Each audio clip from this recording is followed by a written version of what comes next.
घरामध्ये अवेलेबल असणाऱ्या भाज्यांपासून म्हणजेच कमीत कमी साहित्यात एकदम टेस्टी पावभाजी आज आपण बनवणार आहोत. त्यासाठी व्हिडिओ संपूर्ण बघा. हॅलो, नमस्कार, रामकृष्ण हरी. तर मी स्मिता. तर आज आपण बनवणार आहोत एकदम हेल्दी अशी असणारी पावभाजी. तर हे बघा, त्यासाठी मी तुम्हाला आधीच भाज्या सांगते काय काय लागेल ते. तर आपण इथे फ्लावर घेतलेले आहे, कट करून स्वच्छ पाण्याने आधी धुवून घेतलेले आहे. त्यानंतर बटाटा, 2 मीडियम साईजचे बटाटे घेतलेले आहे, त्याची साल काढलेली आहे आणि कट करून घेतलेली आहे. त्यानंतर आपण थोडासा कोबी कट करून घेतलेला आहे आणि थोडंसं बीट घेतलेलं आहे बारीक कट करून. तर ह्या भाज्या आधी मी स्वच्छ पाण्याने धुवून घेतलेल्या आहे. तर तुमच्याकडे कोबी किंवा फ्लावर ह्या दोन्हींपैकी एक असेल तरीही चालेल. फक्त कोबी नाहीतर फक्त फ्लावर टाकली तरीही चालेल.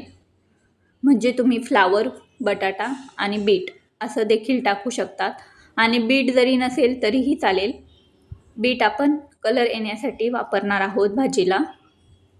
तर सगळ्यात आधी आपण कुकरमध्ये बटाटा, कोबी, फ्लावर, बीट हे शिजवून घेणार आहोत.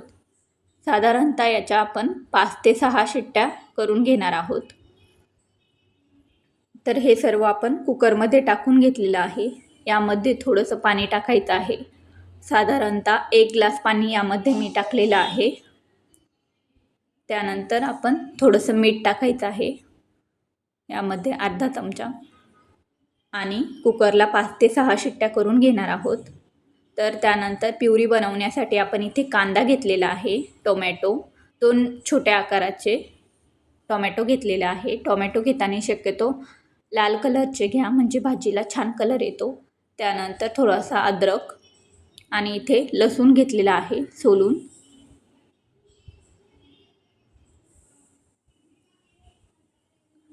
कांदा आणि टोमॅटो थोडासा मोठा कट केला तरीही चालेल, कारण आपण याची प्युरी बनवणार आहोत मिक्सरमध्ये.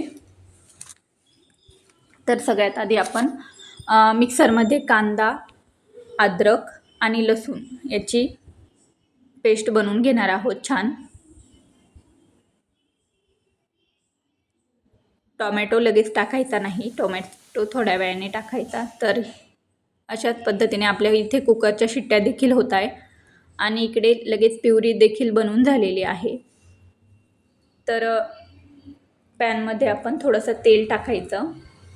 तेल गरम झाल्यानंतर आपण जी कांदा, अद्रक, लसूणची पेस्ट करून घेतलेली आहे ती पॅनमध्ये टाकायची आणि साधारणतः 2 ते 3 मिनिट ही छान शिजवून घ्यायची प्युरी कांद्याची. म्हणजे कांद्यातला जो कडवटपणा असतो तो निघून जातो आणि कांद्यात जे पाणी असतं ते देखील. आणि लगेचच आपण मिक्सरच्या भांड्यामध्ये टोमॅटो टाकणार आहोत.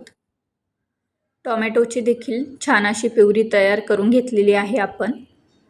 तर आपण जो कांद्याची पेस्ट टाकलेली होती कढईमध्ये, त्यातच आपण ही टोमॅटोची पेस्ट देखील टाकून घ्यायची आणि छान मिक्स करून घ्यायचं याला. तर ह्यानंतर आपण ही पेस्ट साधारणतः 5 ते 6 मिनिट छान शिजवून घेणार आहोत, म्हणजे ह्या प्युरीला छान असा कलर येतो, छान तेल सुटेपर्यंत. आणि ही प्युरी जरा घट्टच करून घ्यायची. तर हे बघा, तयार झालेली आहे आपली 5 ते 6 मिनिटानंतर. तर याला आपण एका प्लेटमध्ये काढून घ्यायचं. लगेच आपला इकडे कुकर देखील झालेला आहे. कुकरच्या आपण 5 ते 6 शिट्टी करून घेतलेल्या आहे. त्यानंतर मॅशरच्या साहाय्याने आपण हे छान बटाटा, कोबी, फ्लावर, बीट छान असं मॅश करून घ्यायचं आहे. तर यात पाणी टाकायची काही गरज नाही, आधी छान बारीक करून घ्यायचं. छान मॅश करून झाल्यानंतर आपण यात पाणी टाकणार आहोत. तर हे बघा आपलं मॅश करून झालेलं आहे छान. त्यानंतर आपण लगेच कढईमध्ये बटर टाकणार आहोत. जर तुम्हाला बटर आवडत नसेल तर काही हरकत नाही, थोडंसं तेल टाकलं यामध्ये तरी देखील चालेल. तर तेल गरम झाल्यानंतर किंवा बटर मेल्ट झाल्यानंतर आपण यामध्ये जी आपण पेस्ट करून घेतलेली आहे कांदा टोमॅटोची ती टाकायची. ती टाकल्यानंतर ही छान अशी बटरमध्ये मिक्स करून घ्यायची. तुम्ही तेल टाकलेलं असेल तर तेलात छान मिक्स करून घ्यायची. त्यानंतर आपण यामध्ये कुकरमध्ये जे कोबी फ्लावर बटाटा शिजवलेला होता तो देखील आपण यामध्ये टाकून घ्यायचा.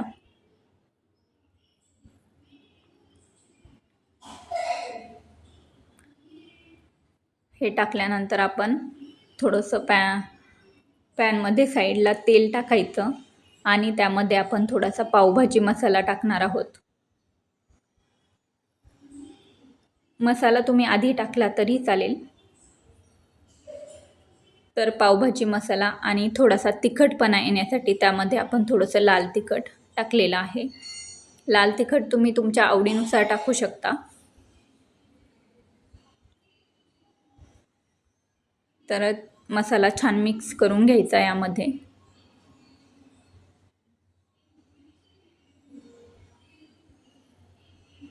हे बघा तर मिक्स करून झालेला आहे. याला छान असा कलर देखील आलेला आहे आपल्या. तर यामध्ये थोडंसं पाणी टाकलेलं आहे. पाणी देखील तुम्ही तुमच्या आवडीनुसार टाकू शकता. पाणी टाकून त्याला छान असं मिक्स करून घ्यायचं.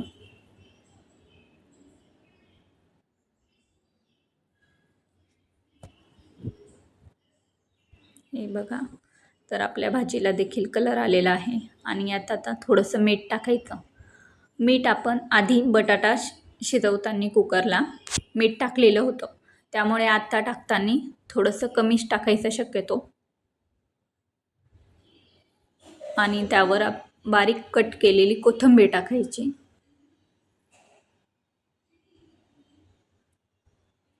आणि त्यानंतर आपण यामध्ये टाकणार आहोत थोडंसं बटर तुम्हाला जर आवडत नसेल तर नाही टाकलं तरी चालेल. आता 5 ते 6 मिनटं आपली पावभाजी अशी शिजवून द्यायची.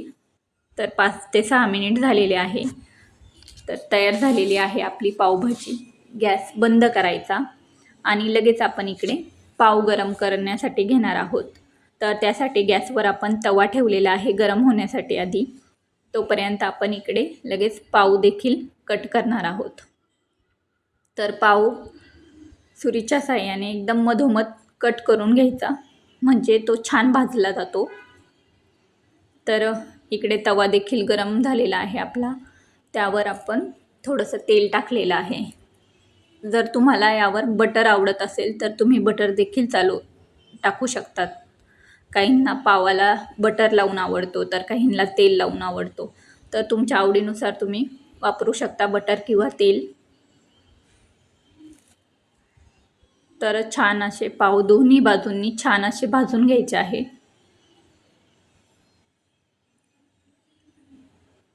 तर ह्या पद्धतीने पावभाजी तुम्ही नक्की एकदा बनवून बघा. तर खूप छान होते. एकदम आपल्या घरच्या साहित्यामध्ये तयार होणारी पावभाजी. तर हे बघा इथे आपले पाव देखील गरम झालेले आहेत. तर प्रत्येकाच्या घरामध्ये टोमॅटो, कांदा, बटाटा हे तर असतंच.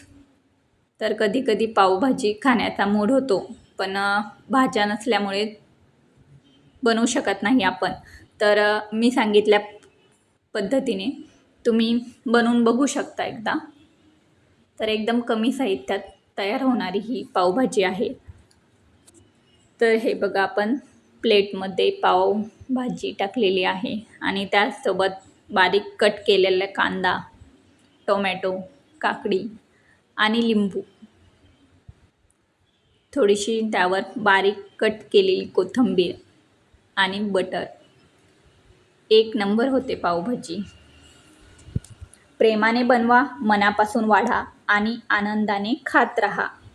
चला तर मग भेटूया नवीन रेसिपीसोबत. तोपर्यंत काळजी घ्या.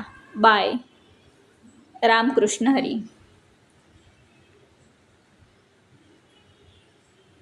तर नक्की या पद्धतीने तुम्ही पावभाजी बनवून बघा, खूप छान लागते. आणि बनवल्यानंतर मला नक्की कमेंट करून सांगा की पावभाजी कशी लागते ते. तर आपण ही पावभाजी एकदम कमी साहित्यापासून किंवा कमी भाज्यांपासून बनवलेली आहे. तर हे बघा, तयार आहे आपली पावभाजी. कोणताही कलर न वापरता आपण बनवलेली आहे ही पावभाजी. कशी वाटली नक्की कमेंट करून सांगा.